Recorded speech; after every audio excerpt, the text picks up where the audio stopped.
UP ही नहीं बल्कि पूरे देश में भाजपा सरकारों द्वारा कानून व सरकारी मशीनरी का दुरुपयोग करके धर्म विशेष के नागरिकों व उनके धार्मिक स्थलों आदि को जो टारगेट किया जा रहा है, वह संविधान की मान मर्यादा व उसके धर्म निरपेक्षता के मूल सिद्धांत के विरुद्ध वास्तव में देश के विकास को बाधित करने वाला कदम है। और कांग्रेस व सपा सरकार की तरह ही भाजपा सरकार द्वारा भी बाबा साहब डॉक्टर भीमराव अंबेडकर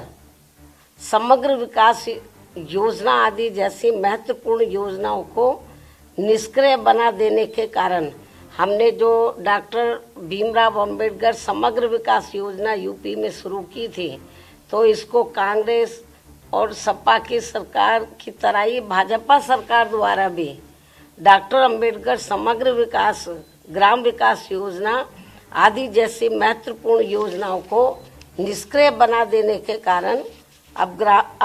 गरीब ग्रामीण परिवारों का अपेक्षित समग्र विकास प्रभावित है। जबकि बीएसपी की सरकार ने इस योजना को भरपूर धन देकर गांवों को 17 बुनियादी सुविधाओं से जोड़कर यहाँ लोगों के जीवन में काफ़ी सुधार लाया था। ये बात सर्वविदित है। लेकिन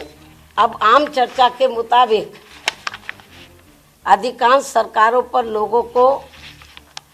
बसाने से ज़्यादा लोगों के घर उजाड़ने के ज़्यादा आरोप हर जगह लग रहे हैं। ये भी आम चर्चा है। इसके साथ ही मध्य प्रदेश भाजपा सरकार के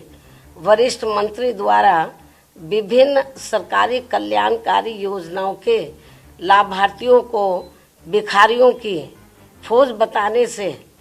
इन करोड़ गरीब अपेक्षितों के प्रति इनकी हीन, संकीर्ण एवं जातिवादी सोच ज़्यादा प्रदर्शित होती है, जो ये गंभीर विषय भी है। क्योंकि सरकार द्वारा पहले अपनी गलत नीतियों में कार्यकलापों आदि से इन नागरिकों को महंगाई, गरीबी, बेरोजगारी, अशिक्षा, पिछड़ापन आदि की गुलाम व लाचार जिंदगी में बांधना और फिर सरकारी योजनाओं के तहत इन्हें कुछ राहत देकर अपमानित करना, ये अति शर्मनाक है। मतलब मामूली सा राहत देकर। उससे भी दुखद बात यह है कि दलित, शोषित, पीड़ित गरीबों को थोड़ा सा अनाज देकर इनका वोट लेकर सरकार बनाना और सरकार बन जाने पर इनको भिखारियों की फौज बताकर इनके आत्मसम्मान व स्वाभिमान को जबरदस्त ठेस पहुंचाने वाली खुली गरीब विरोधी जातिवादी राजनीति करना ये ठीक नहीं है। और इसकी जितनी भी निंदा की जाए वह कम है। ये विषय हालांकि मीडिया में तो काफ़ी चर्चा में रहा है, लेकिन इसके बावजूद केंद्रीय नेतृत्व ने इसका संज्ञान लेना उचित नहीं समझा, जो ये भी चिंता की बात है। इसके साथ ही यूपी ही नहीं बल्कि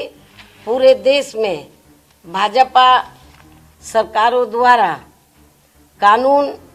व सरकारी मशीनरी का दुरुपयोग करके धर्म विशेष के नागरिकों व उनके धार्मिक स्थलों आदि को जो टारगेट किया जा रहा है, वह संविधान की मान मर्यादा व उसके धर्म निरपेक्षता के मूल सिद्धांत के विरुद्ध वास्तव में देश के विकास को बाधित करने वाला कदम है। और अब मेरा यही कहना है,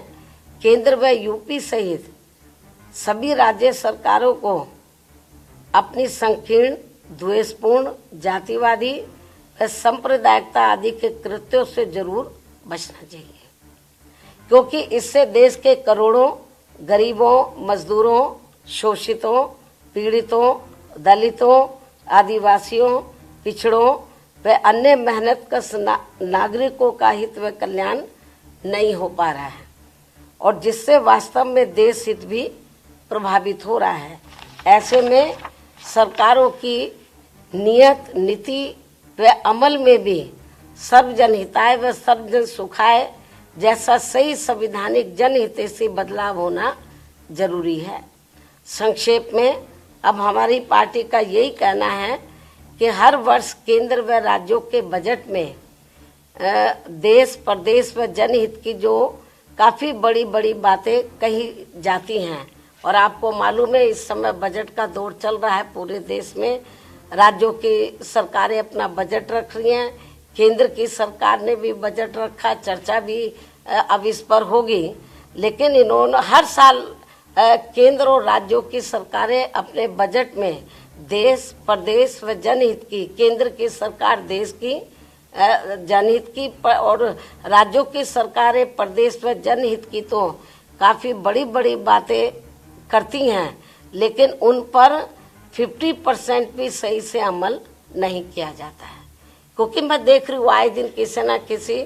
राज्य का बजट आ रहा है, लंबी चौड़ी बातें करते हैं, यूपी में भी कही गई, केंद्र की सरकार ने भी कही, लेकिन जितनी वो बड़ी बड़ी बातें करते हैं बजट को लेकर विभिन्न क्षेत्र में, उन पर 50% भी सही से अमल नहीं हो पा रहा है।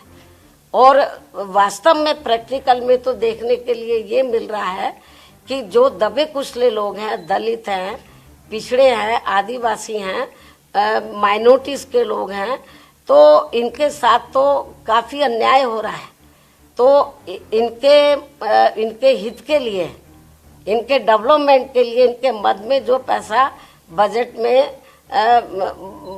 में रखा जाता है कि इतना पैसा हम इनको दे रहे हैं इनके डेवलपमेंट के लिए, लेकिन वो पूरा पैसा उनके डेवलपमेंट में नहीं लगता। और हमें तो ये भी जानकारी मिलती है कि अंत में उनका काफ़ी पैसा दूसरे मद पर खर्च कर दिया जाता है। और इसको लेकर हमारी पार्टी ने पार्लियामेंट के अंदर भी आवाज़ उठाई थी। जब मैं मेंबर पार्लियामेंट थी, मैंने भी इस मुद्दे को काफ़ी गर्मजोशी के साथ उठाया था। केंद्र की सरकार का ध्यान हमने इस ओर आकर्षित किया था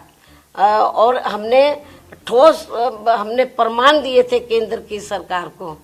लेकिन फिर भी इस ओर ध्यान नहीं दिया गया। तो इनके लिए, इनका वोट हासिल करने के लिए जो वीकर सेक्शन के लोग हैं, जो गरीब लोग हैं, अन्य मेहनत कश लोग हैं, इनके डेवलपमेंट के लिए बातें तो बड़ी बड़ी कही जाती है बजट में। इस बार भी काफ़ी लंबी चौड़ी बातें कही हैं, लेकिन वो पैसा भी पूरा इन पर खर्च नहीं होता है। और आखिर में चुपके से, बहुत ही सावधानी पूर्वक, मतलब चुपके से, मालूम भी किसी को ना पड़े, दूसरे मद में पैसा ट्रांसफ़र कर दिया जाता है। तो ये हाल है बजट का। इसलिए ये जो बजट में खास तौर से हर साल जो बड़ी बड़ी बातें कही जा रही हैं, अब भी कही जा रही हैं, तो मेरे ख्याल उसका फ़ायदा जो ज़रूरतमंद लोगों को जितना होना चाहिए वो नहीं हो रहा है। तो इसलिए मेरा केंद्र और राज्य सरकारों को यही कहना है कि जो आप बजट पे कहते हैं उसके ऊपर, जो भी आप वायदा करते हैं, जो भी पैसा सैंक्शन करते हैं, उसके ऊपर आप लोगों को अमल भी करना चाहिए।